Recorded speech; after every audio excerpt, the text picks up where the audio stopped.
Statistics Division, calling in from the UN. It's very lovely to see you all this morning. I'm currently in Australia, so it's good afternoon for me, but I know many of you also very early in the morning, so very good morning to you all and good evening as well. Thank you for joining our fourth Asia Pacific Statistics Café, Stats Café. We've already heard from across the region of the impact of COVID-19 on our household survey operations, on running surveys during this period. And here we have today a very good lineup of speakers bringing to you some information and sharing information about the use of administrative data for vital statistics and how do we maintain services around civil registration and vital statistics. Just for those of you who are new to MS Teams, if you highlight in the middle of the screen, a little black bar will come up, and the little black bar has it on several icons. The first one is to record a video of yourself. The next one is your mute button on and off, and then screen sharing and a little 3 dots. And if you press on the 3 dots, it will come up with a chat function, and you can, actually, sorry, no, the next one after the chat, after the 3 dots is a raise your hand function, and also the next icon is the chat function.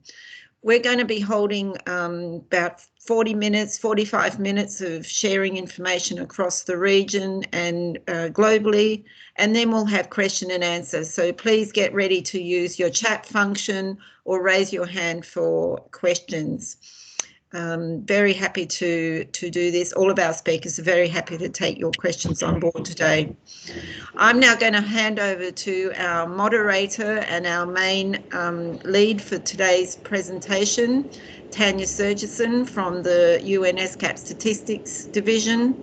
I also encourage you all to please keep yourself on mute, so turn the mute function on so that we don't get feedback while our speakers are speaking.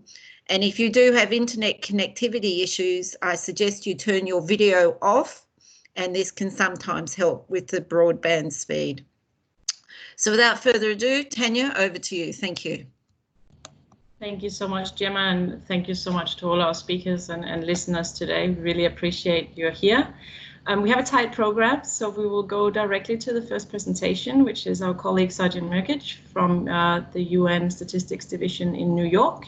And he's predominantly responsible for CRVS program globally and also census work. So we're really happy to have you here, Sergeant, and I will just get your presentation online.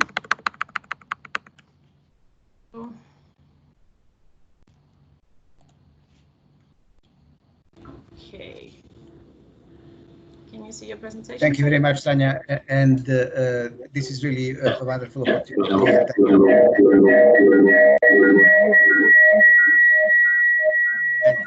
Thank you very much for having this opportunity to address the this cafe. I believe this is a wonderful, really wonderful initiative to exchange the information and what is going on in the region and around the world in general in terms of the civil registration and vital statistics, including the identity management. Again, it is a wonderful opportunity, and I really would like to take the very concise approach and try to be straightforward. So let me just first point to the fact that we do have the United Nations Legal Identity Agenda, which is a holistic approach to civil registration, vital statistics, and identity management. And the next slide, please, Tanya. As the United Nations Legal Identity Agenda essentially points to the fact that it builds on the existing international standards on civil registration and vital statistics that have been put by the United Nations since the late 1950s, and then were updated over time in order to make sure that they are contemporary in terms of advice and recommendations for the countries. The latest iteration of the principles and recommendations for civil registration, vital statistics, and identity management has been put together in 2015, and then the United Nations Legal Identity Agenda has been adopted last year, was actually promoted last year, and then adopted this year by the United Nations Statistical Commission at its session. In very short, what it says is that the member states should adopt and implement the holistic approach to universal civil registration of all vital events, to the production of regular, reliable, accurate and small area vital statistics, and the establishment and maintenance of population registers and identity management apparatus from birth to death, while ensuring the confidentiality and privacy of individual records. And between those three components, there should be a full interoperability in terms of simultaneity in accordance with the international standards and recommendations. Next slide, please. So if you look at the graphical presentation of the UN Legal Identity Agenda, you will see on the left sides all of the vital events that the international standards are putting forward in terms of the necessity of being recorded. So if you look, you have the natural occurrences, which are the live births, deaths and fetal deaths. Then you have the marriages, which are both social and legal constructs. And then you have 6 events that are purely legal in nature, which are divorces, annulments, judicial separations, adoptions, legitimations, and recognition. So these are the events that occur in, that can occur, as some of those occur for every individual, like the natural events, but then the others occur in the life of most of the individuals in the earth. The second column would then depict the informants, which is the institutions that are responsible for informing of the occurrence of these vital events. And in the case of the natural events, those should be the primarily the health services, as most of these events occur in health facilities. But then if it is outside of the health facilities, those should be the relatives, the midwives, or any other person according to the national laws.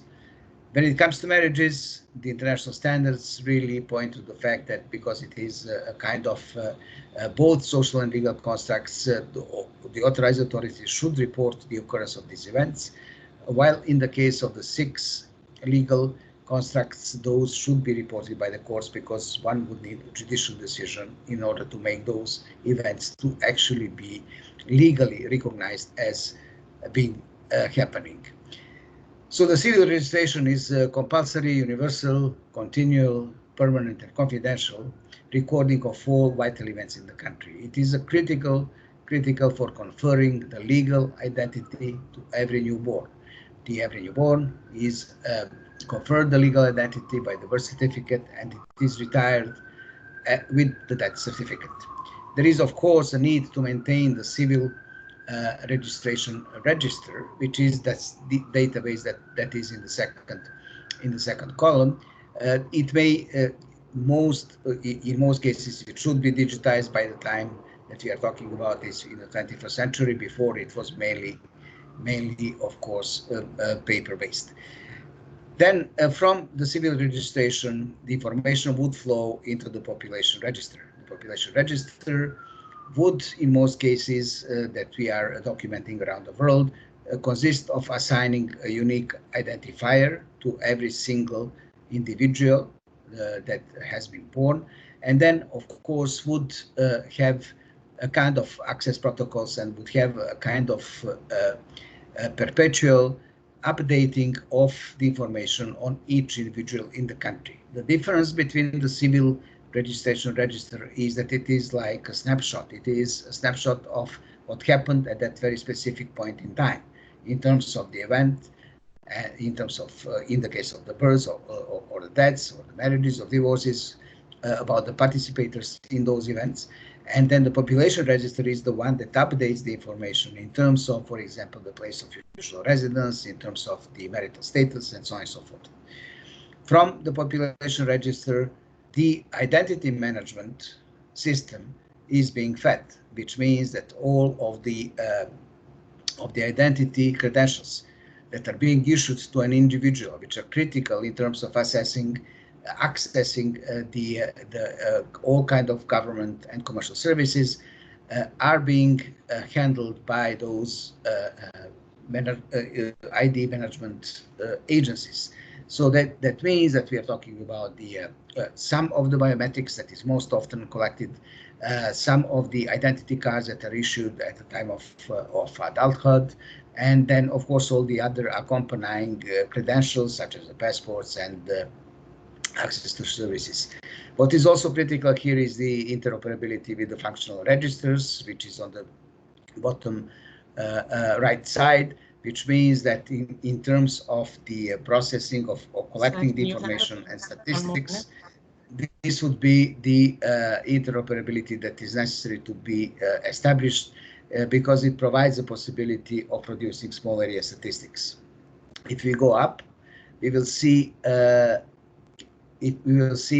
the civil registration feeds the vital statistics system, and this is really the production of coherent and reliable, regular information about the birds, and that's with small area characteristics that are critical in terms of developing the infrastructure at the local level. Next slide, please. So this is the United Nations legal identity agenda. As I've said, it has been developed as an international standard, and all the countries are urged to implement this holistic approach to civil registration, vital statistics, and identity management as a matter of priority, especially in the terms in the times of this pandemic. In order to assess how this actually works, we did launch the survey, and here you have just in very brief the questions that you have asked all the countries. Quite a few of the countries in Asia and the Pacific contributed to this survey, and we do have a keen understanding on how the countries are coping with mitigating the impact of COVID-19 in terms of the registration of vital events and the production of vital statistics. And these are the questions that we have put together, and if you look at the next slide, please. If you look at the replies, you will see this is our website. So I would strongly encourage that you check what is in there, and that provides a very useful information on the state of the art of the actions taken by the countries in the world in terms of mitigating the impact of COVID-19 pandemic.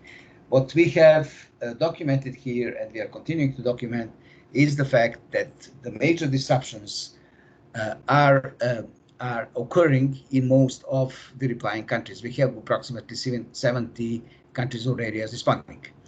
That means that there are reduced staff and cut you short, Sergeant, to give you 10 more seconds. Hours. Mm-hmm.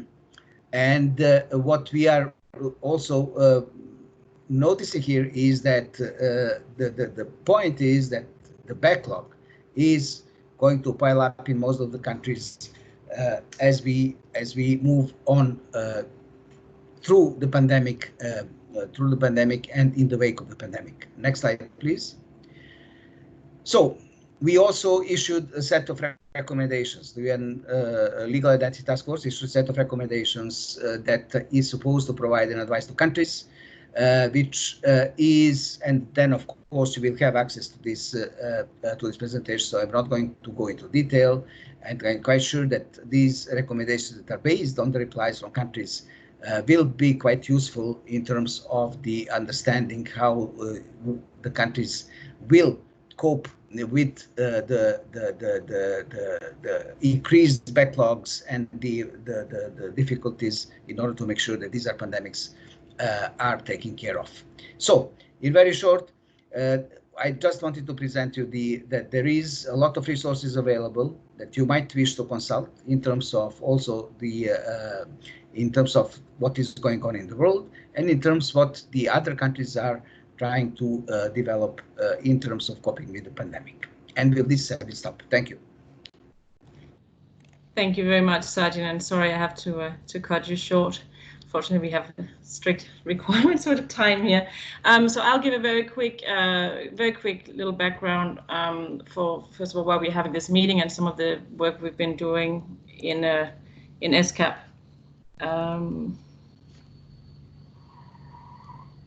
Okay, can you see my screen?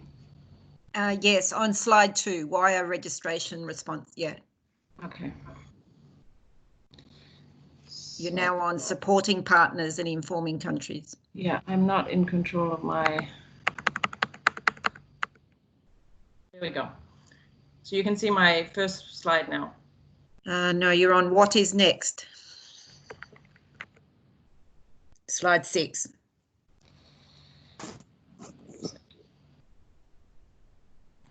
You may need to just shut down and reopen, Tanya. Yeah, I'm trying. Okay. Do you want me to? Okay, I have it here. So we're on the first slide now? First slide, yes. Oh, right, sorry about that. Okay, so so first of all, why is it so important how CRVS systems are responding to this crisis? Well, I mean, in Asia Pacific, we're at the halfway point of the Asian Pacific CRVS decade, and we've seen so much progress on over the last 5 years, and we are obviously quite concerned whether COVID-19 will reverse this positive trend. As Sargent mentioned, there is very likely to be a big backlog of registrations, and we're concerned that we will end up with a big cohort of unregistered children that will go through their life with difficulties due to lack of documentation. We're really concerned about the impact on vital statistics and how they will be produced when the underlying administrative service systems are under such pressure. And then, of course, with the crisis, we know that there will probably be limited fiscal space going forward. So can the countries continue to make such great strides in improving their CRVS systems? We also know that only a few countries so far actually know the estimates of the size of the backlog. And but at the same time, we know that CRVS systems can really be this part of the solution to COVID. So it's an unfortunate cocktail. Some of the early lessons that we've already learned is we need to have a focus on rapid mortality surveillance, and rapid mortality surveillance can save lives, but we need to make sure that rapid mortality surveillance is linked to the underlying CRVS systems. Also, systems that are digital have managed so much better during this crisis, as some of our countries will present on after me. And we also see that civil registration authorities need to be involved in the planning for and respond to disasters and emergencies. We're also going to get very good examples of this today. We also need to be careful to avoid parallel siloed systems to be established because of COVID, but maintain that the responses to COVID should be linked to the underlying CRVS systems going forward. Okay, so at ESCAP, we've been doing a lot of work to support partners and inform countries of the tools of guidance. The documents here includes the guidance provided by the UN LIA that Sargent mentioned. We also been involved in a technical package for rapid mortality surveillance with our colleagues from Vital Strategies and a lot of other partners. And then we are sending out regular newsletters to inform of things like new ICD-10 codes for COVID and all sorts of other things relevant to CRVS. Okay, and we are of course trying to also raise awareness of the critical role of CRVS during COVID. So we have a dedicated page with some resources and so on, and we've made a little blog here on why we will never know the actual numbers, and part of that is because of not well-functioning CRVS systems. So next from the ESCAP side is that we will do more stats cafes on CRVS and COVID-related topics. We'll continue to do analysis and blogs and newsletters and spreading the word. And we would really like to continue facilitating discussions amongst countries and partners on how best to support going forwards. We were supposed to have a ministerial conference this year in October. We will now have that delayed until next year. But that means that we can also have a specific session at the ministerial conference looking at lessons learned from COVID-19 and CRVS. But the papers for the conference will be coming out kind of staggered from in a few months. And the initial midterm review of the CRVS decade report will also be released earlier than the conference. So that's all from me. I will now go to our next presenter, which is Ms. Nasaria from Malaysia, and she's a deputy in this National Statistical Office, and we're super pleased to have her here today. So I will just find your presentation here.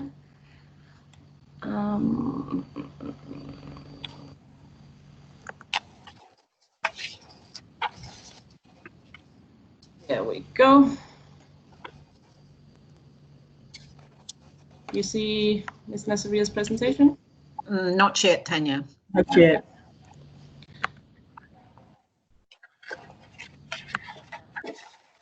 You see it now? No. No, not yet. No.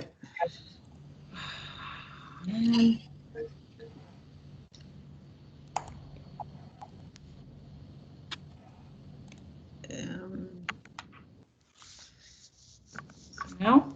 No, not yet. Can you see it now? No. No, nothing's coming up yet. Okay, David, can you help me out?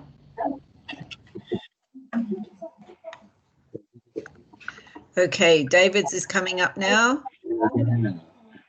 And starting with first slide. Thank you, David.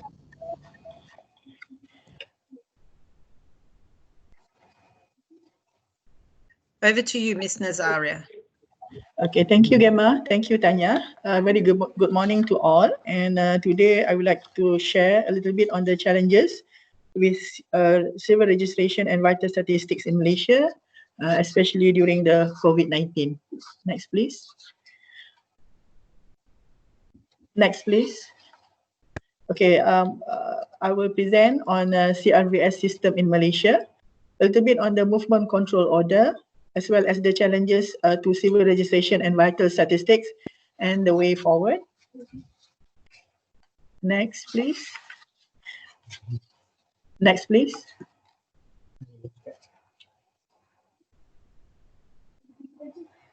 Next, please. Next, please.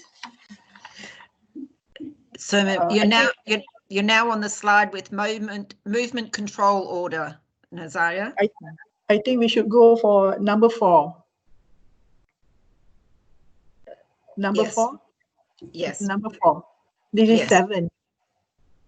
We're now at number 4. Okay, this is number 4. Basically, this is the process flows of the CRVS system in Malaysia. And basically, it's similar to what Sarjan has just shown just now. And we have the data provider of civil registration.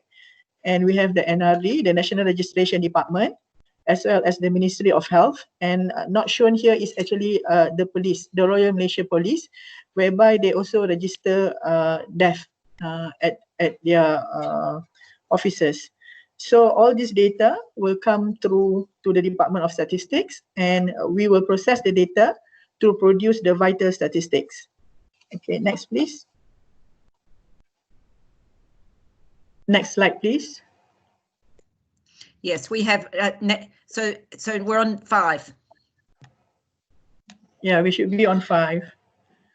Okay, yes. This is the process flows for death registration, and this shows the situation of death, whereby if it happens in the health facilities, will be recorded by the hospitals, and sudden death or on the way as they are bringing the person to the hospitals, it will also be reported at the health facilities, and the information will flow through the National Registration Department and later to DOSM for us to process.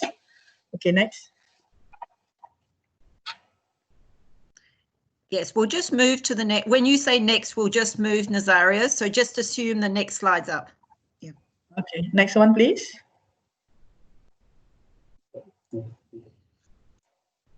Next one. Okay, this is about the movement control order in Malaysia. So we are now already in the 6th phase, the movement control order on the recovery. But earlier we have a movement control order whereby we can only go out for essential services within 10 kilometers away from our home. Only one person can go from each household. So very restricted. And next, please.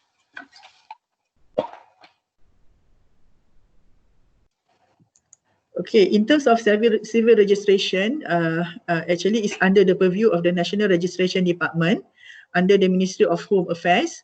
And the National Registration Department is responsible for the registration of important events of every individuals, such as for birth, death, adoption, marriage, and divorce. And during the MCO, the Movement Control Order, the service of NRD is not listed under the essential services. So the offices of the NRD is closed. And there also an announcement by NRD whereby the registration is allowed 90 days after the MCO ends. So we have extended registration after the MCO. And the office only started to reopen starting middle of May, whereby all birth and death registration at NRD offices are only by appointment. So you just cannot go to the office, but you have to call for an appointment, and then whereby you get your appointment, then only you can go to the offices to register your birth and death. Next, please. Okay, for the case of the Department of Statistics Malaysia, because we are the ones publishing the vital statistics and processing the data, so the closure of the registration during MCO led to underreporting of data, and the underreporting of events started immediately during the MCO, that is starting from 18 March of 2020. So in terms of services, we still produce the publication of vital statistics for the first quarter on May 12th. And actually for most of the data, we have to do some estimation. So next, please.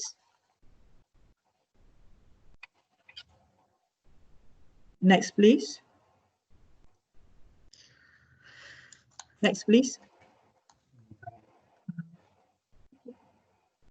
Next. So you're now on number 12, Nazaria. It should be 11.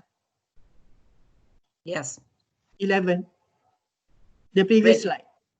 We're on 11. This one is on 12. We should be on 11. There's a little bit of delay on your screen, Ms. Nazaria. We're on 11 now. Okay. So I continue. So the challenges faced by DOSM is actually incomplete data starting from 18 March. On normal month, actually we should get around 35,000 registration of birth and 14,000 of death. But however, we are getting only 20% of the data when we close the data for March. And as for marriage and divorces, they are not affected because we receive the data annually. So actually for the registration, especially for the Ministry of Health and the Royal Malaysia Police, is still on. They're still on, but the data, but for DOSM, we did not get the data. The data goes to NRD, but NRD is closed. So very unfortunate at this point in time, we don't have the arrangement whereby we can get the data from the Ministry of Health as well as from the Royal Malaysia Police. If we could get the data, then basically about 60 to 70% of the data is already with us, then we can produce the vital statistics. But now we only have like about 20% of the March data. So we have to do estimates to produce the March data. So for the estimates, we use the 10 years time series data, and we also consider the current situation because people are not allowed to travel. So we have a reduced rate of road accidents and it dropped by nearly 70%. During the movement control order, only about average about 4 to 5 deaths daily caused by road accidents versus the average of 330 deaths per month and 12 deaths per day during 2010 to 2019. So we considered that factor before we produce the estimates for March. Okay, next please. Okay, this is the data trend. I think we are approaching to the end of the presentation. So you see for March and April, we receive much less data, especially for April. Now we are receiving weekly, but we receive only 800 cases of registration for birth, about 2.3%, and death 55%, almost half of the normal average for the month. So we are going to have more discussions with the NRD so that we can get the data. But in terms of backlog, I think because of the 90 days that were given to the public to register the birth and death, we would probably have some backlogs for another few months. Okay, next. Next. So in terms of way forward, we will improve the cooperation with the data provider, especially the National Registration Department, to strengthen the process as well in terms of data access. And we also will review DOSM capacity to produce causes of death to quarterly or monthly instead of annually. Thank you very much. Thank you so much, and thank you a lot for that excellent presentation. And it's great that you're also seeing opportunities to how to improve the system going forward. And the next presenter is Jeff Montgomery from New Zealand. He's the Civil Registrar of New Zealand. I know that's not your exact title, but it's very long, your exact title. But he's also the chair of the Pacific Civil Registers Network and part of the regional steering group on CRVS, as is our other speakers. So over to you, Jeff. Thank you very much. Thank you, Tanya. Kia ora koutou, kia orana, warm Pacific greetings from the bottom of the world. I'm speaking to you from New Zealand, and you can see in the background to me the lovely Wellington Harbour in the Pacific Ocean. So it's sunset at the moment, so the sun is about to go down here. So what I want to talk about today is first to give a little bit of context to the New Zealand situation, and then talk about how we've responded from a civil registration perspective, and also some of the gains that we've achieved during this time of crisis. So firstly, for those of you who perhaps don't know much about New Zealand, we have a small country at the bottom of the world. We have a population of 5 million people, and every year we have 60,000 births, 30,000 people move to New Zealand and become citizens, and we have 30,000 people who die. So quite small numbers. Over the last 7 years, we've spent a lot of effort moving to digital birth and death registration systems, and currently 95% of our births and 95% of our deaths are registered completely online with no human intervention. Last year, we also moved the medical certificate cause of death fully online, and I'll talk a little bit more about that later. For our COVID situation, we have been relatively lucky because we're quite isolated. We've had 156 COVID cases, 22 deaths, and as at the 15th of June, there were no instances of COVID within New Zealand.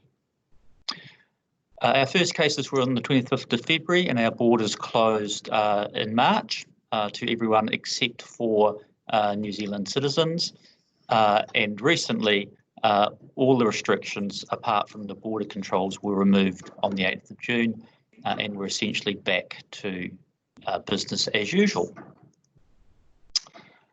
The focus of our government during the quarantine period was to ensure that our hospital system and our funeral sector was not inundated with large numbers of deaths. And in the New Zealand situation, that was referred to by Prime Minister Ardern as flattening the curve. So it was really important to focus on reducing the speed at which COVID was establishing itself within New Zealand, so that those key hospital and funeral services were not inundated as we had seen in other countries around the world. Our civil registration services were deemed as an essential service, and they're always deemed as an essential service under any emergency situation, whether that be an earthquake, a volcanic eruption, or a tsunami, of which we've had all recently, but also for pandemics. We had in place a business continuity plan, which we had updated in February to ensure that it was appropriate for the pandemic. One of the key things that that I think stood us in great stead was we understood the staffing capacity that we needed to maintain the core services. So we identified that of the whole range of civil registration services that we provide, birth and death registration were the top priority, and we put considerable effort into clearing work queues before we moved into a full lockdown. We also split our teams in half. So we had half of our team working 3 days of a week and the other half of the team working the second 3 days. And we encouraged all of our stakeholders and customers to go online who had not already been online. This meant that we were able to continue to provide full services even though the country was in full lockdown for a number of weeks. One of the keys to our success was increasing the growth of our online medical certificate cause of death use. This was introduced fully last year, and you'll see on this graph how we moved quite quickly from 10% uptake, which was during the pilot phase of the new service, up to a height of 74% in April. That was when we were in full lockdown. And we saw a significant increase in the last 2 months of this year as we encouraged general practitioners and hospitals to use the online service. I'll talk a little bit more about this in a moment. When it came to responding to the wider national crisis, our civil registration system was part of the government's overall response. So as Registrar General, I sat on the mass fatality response team. This team was based in the National Response Centre for the pandemic and worked very closely with the New Zealand police who were managing the situation. Our focus was ensuring that we knew how many hospital beds were available for those who needed extreme care, and also that we knew how many storage facilities were available for those who passed away. We were working on the assumption that there could have been up to 7,000 deaths in New Zealand, and that would put our system under incredible pressure, and we would not, essentially we would not cope with that volume of increase. So we moved to daily reporting of all New Zealand deaths to ensure that we could predict the storage capacity problems before they arrived. And we established a new database of all funeral directors and their storage capacity. So we knew exactly how many storage units they had, how many fridges they had, what temperatures they were at, how many staff they had, and we managed to report on that daily. We also had an e-newsletter to funeral directors to keep them informed of the process, and we pushed very hard the online MCCD reporting, and you'll see there the web address that you can have a look at the reporting mechanisms that we used. As a result of this work, we got some longer term benefits. So we now have weekly death statistics that are published on the Statistics New Zealand website. Previously, death statistics were only published every 3 months. So what we've seen now is administrative data at its best, and we're providing that data to the wider community every week. We now have a complete data set of the funeral sector with regular updating through to their industry body. And finally, from an operational point of view, we've seen the significant uptake on online death reporting through death docs, but also we've seen significant changes in the way that we deliver our services. So when we returned out of lockdown, we made the decision that all of our services would be provided on appointment only. So that was part of the government's approach to ensuring that the virus did not spread when we came out of lockdown. So to get a birth certificate, you have to make an appointment. You can make that appointment online to come and see us. And we also removed cash from our system. So we now have appointment only and cash-free services at all of our birth, deaths and marriages counters around the country. This is an example of the daily reporting that we're doing to the mass fatality response team. You'll see the blue line was the deaths last year. The green line was the death registrations received, and the purple line is a estimated number of deaths based on the death documents data that we receive. So we're using the daily medical certificate cause of death reporting from doctors to forecast how many deaths would be registered with our service later on in the process. That has now been turned into the weekly statistics that I mentioned earlier, which are published on the Statistics New Zealand website. These have proved to be very popular. There was a lot of concern from the public that our death rates were increasing significantly as a result of COVID. That's because the media report heavily on every single death, and we were able to provide this information so the community could see that actually the overall death rate in New Zealand was no different through the COVID period than it was through the non-COVID period. And this reporting will continue to be updated weekly by Statistics New Zealand. One more minute, Jeff. And I think this is my final slide. What turned out is the end of this process was we didn't need the plan that we came up with. We were successful as a country at flattening the curve. You'll see on this the black dots are the deaths that we had in New Zealand. Our hospital system and our funeral sector were not impacted, and we were able to return to normal much faster than we may have otherwise been able to do. Key lessons that I'd like to share. It's important to ensure that your business continuity plans are always up to date. Online cloud-based systems give resilience in the crisis and helped us significantly. And it's really important to have civil registration categorised as an essential service in any government emergency plans and any legislation. We also found that administrative data can be provided very quickly when necessary and is hugely valuable and popular with the public.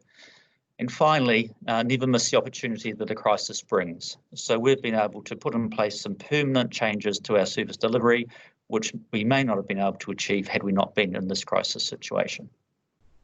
Thank you. Thank you so much, Jeff. That was an excellent presentation and really, really nice to see that you've done so well in New Zealand. Our last presenter is Ms. Sharina Chisklari from, she's the head of the Population Census and Demographic Statistics Department at the National Statistics Office of Georgia. We're pleased to have Sharina with us today. Over to you, Sharina.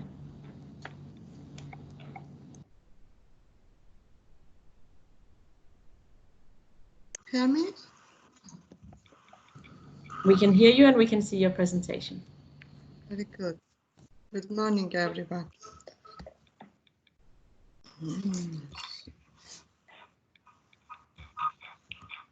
Today I'm going to talk about vital statistics in Georgia and our experience and way forward. What we are going to do is the next.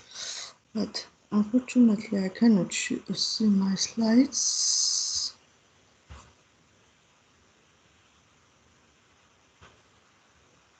Oops. You're no longer sharing your screen. Is it okay now? Yes, we can see your slides. Okay, very good.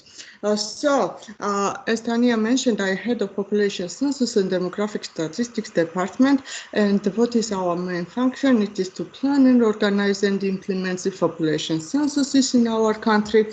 Our department is responsible to collect, processing, and dissemination of vital demographic statistics, migration statistics, and the population statistics, of course, and also to plan, organize, and implements the demographic surveys. So it is main function what we are doing in our office. What we are doing, we are publishing statistical data and some publications. What about the vital statistics? We are publishing preliminary results mid of September, and next year of the end of March, we are publishing final data of birth, deaths, marriages, and divorces. Also, we are publishing international migration and number of population by end of April and number of deaths by causes end of June. As I mentioned, we have some publications. Actually, we are publishing 2 annual publications. One of them is demographic situation in Georgia, which is mainly tables, but also we are publishing vital statistics report starting from 2018. This publication is available in English and in Georgian as well. So what about our registration system? Many years we changed our registration system of person deaths. Starting from 2011, we moved to the online registration system, and at the same time medical certificates are filling electronically, and this information automatically sent to the Public Service Development Agency, which is under Ministry of Justice. Starting, as I mentioned, starting from 2011, we have excellent registration system, and everything is electronically. Before we had some paper-based registration system, and it was a bit problematic, and we have kind of under-register. Some estimate shows that we have at the registration of percentage 20-25%, so it was too much, but now situation is excellent. It is not because not because that we introduced this electronic system, but starting from 2011 we introduced some penalties. If person not registers their percentage, it is a penalty. It is around 500 Georgian lari, more than 115 USD dollar. So now I will talk a bit about our registration system. So if a person death event occurred in the medical institution, the medical staffs are filling medical certificates online electronically and send to the Center for Disease Control, which is under Ministry of Health. So these medical certificates from MCCD is sending to Geostat as well. If this person death event occurred outside of medical institutions, the non-medical staff sends in notifications about this event to the Public Service Development Agency, which is under of the Ministry of Justice, and they have to register this event. And this registration data is sending to the Geostat. And at the same time, the medical certificates is sending to the PSDA, Public Service Development Agency.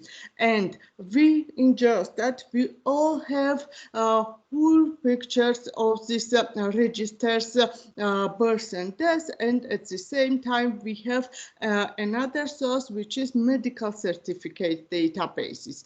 And I have to be mentioned that consultates outside of Georgia, if some cases occurred outside of our country, citizens of Georgia have birth or they died, this consultate sends this these notifications to the Public Service Development Agency, and this information is sending also to us. So what is our final data? We have both sources, same cases, which is occurred, which has the medical certificates and at the same time are registered by Public Service Development Agency. Also, we have some cases which is only has the medical certificates, but it is not registered due to some reasons. And also we have some information for the registered birth certificates, but we don't have any medical certificates. So just that we have whole pictures. And I have to mention that our methodology follows the international recommendations, which is mainly the UN and WHO recommendations. What about the causes of the statistics in Georgia? We have some challenges, some difficulties. I mean, our unknown causes of death in 2000. in 2007, it was half of them unknown causes of death, but nowadays it's decreasing, and last year we had only 15% of this kind of cases. What we are doing, we are in Geostat, we are coding these causes of death according to this information we are receiving from the MCCD, which is a medical certificates information. So for the coding, we are using two programs. It is IRIS and manually, and also for quality check, we are using program Anacode. And latest we are using Anaconda as well. Medical institution is responsible to filling the online medical certificates on death, and including the causes of death. And these certificates are sending to the NCDC and PSDA. But PSDA information received without any causes of death. So the registered deaths has they don't have any causes of death. But in Geostat we are receiving this information from NCDC. Also, we have marriages and divorces. Here situation is much more easy because we have information only registered marriages and divorces, and this information we have from Public Service Development Agency. And still our methodologies follow the international recommendations. I will give you some few general information about COVID-19 in Georgia because it is very interesting for why first case in Georgia registered in end of the February. We have nowadays, yesterday I checked, we have around 900 cases. Good news is that half of them, even more than half of them, are already recovered. Only 3 Georgian citizens have transferred outside of country, and nowadays we have only 14 deaths due to COVID-19. But now our government did some measures before first cases of the COVID registered in our country.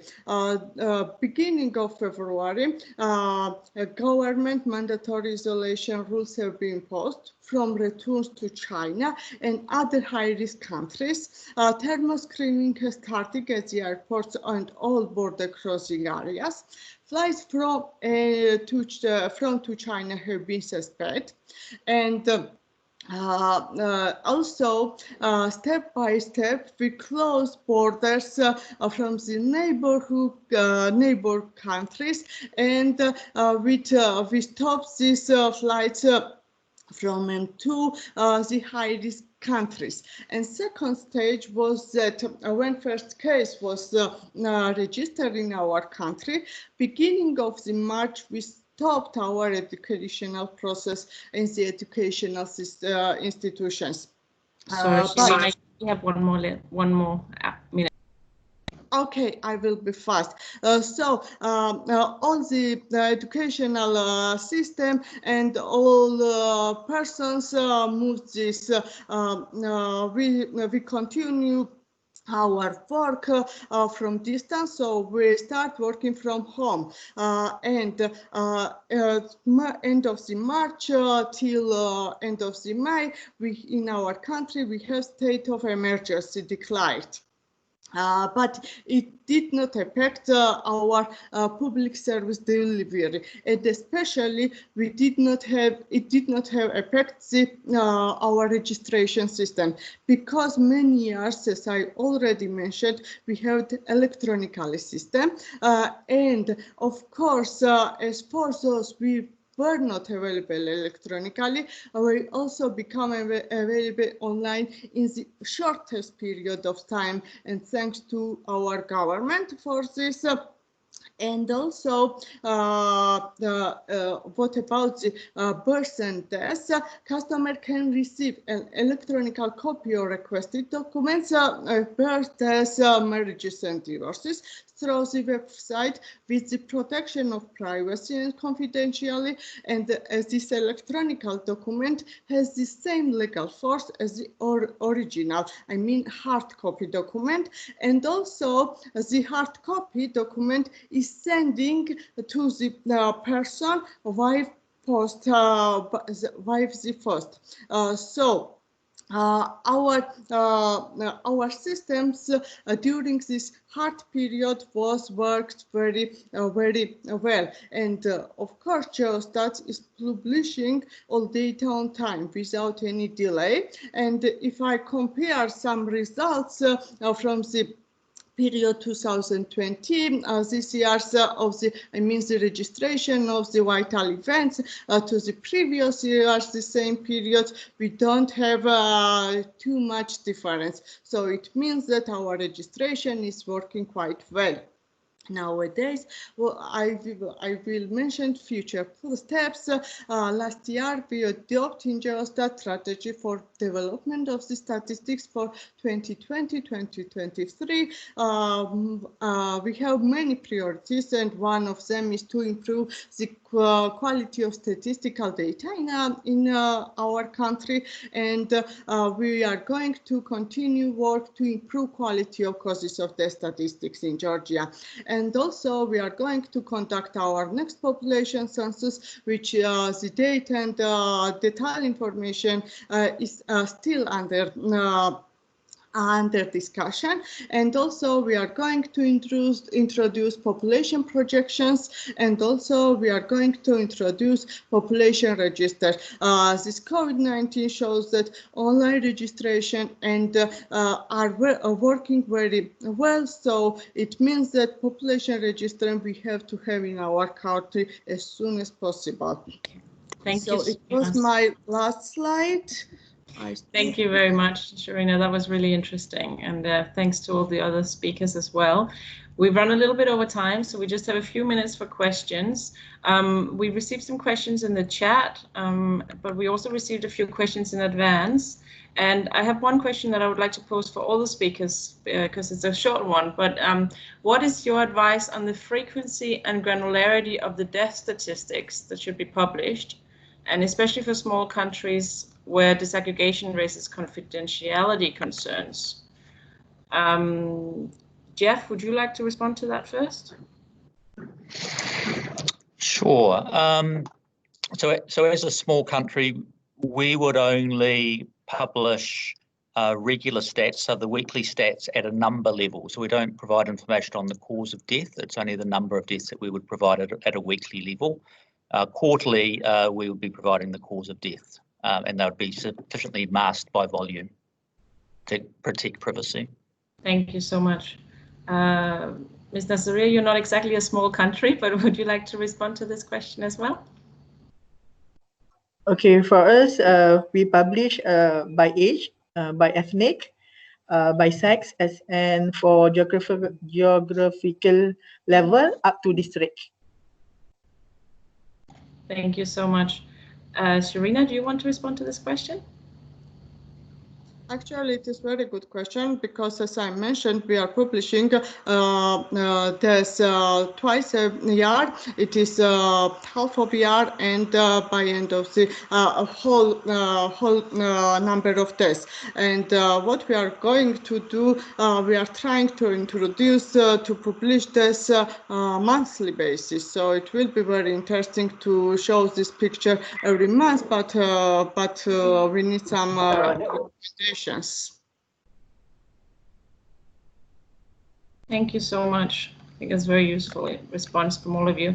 Another question we received in advance was, what are the practical strategies offered to ensure complete death registration, especially COVID-19 cause-specific deaths?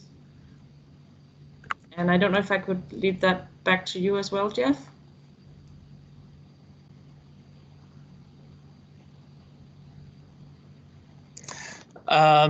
I'm not sure I quite understood the question, but what we have done in New Zealand is the chief coroner, who's responsible for the recording of unexpected causes of deaths, did say that COVID deaths would not need to go through the normal coronial process. She gave a dispensation, which meant that they could be coded as COVID deaths based on a previous history with a general practitioner or a doctor. Thank you so much. And I can actually tell you that we've received quite a few questions in advance, and I can also see that all the questions in the chat, pretty much all of them are related to death registration. So we should probably consider whether we should do another Stats Cafe focusing on death registration. Let's see if we can set that up.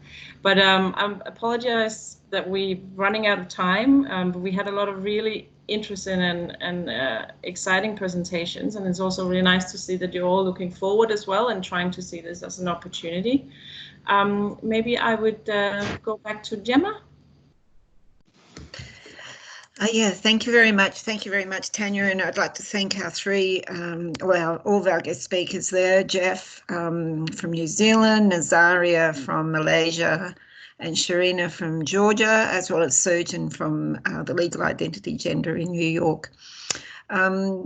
We have received a lot of questions, as Tanya said, and we will keep the chat box open here now. So if you do have questions, please please do ask them, and we will endeavour to get responses and put the responses as well as the recording of today's cafe, as well as the presentations from our speakers on the website. So you'll be able to come back to this and look for information or questions that have been answered there. And as Tanya said, if there is a lot of questions on the recording of cause of death and information that's needed on that, we're very happy to schedule another cafe series and directly address these questions. So thank you very much for all of our speakers, to Tanya for organising this. And I do hope you have a really lovely week, and we'll see you at the next cafe. Thank you very much. Thank you. Thank you. Thank you. Thank you very much. Thank you so much, everyone.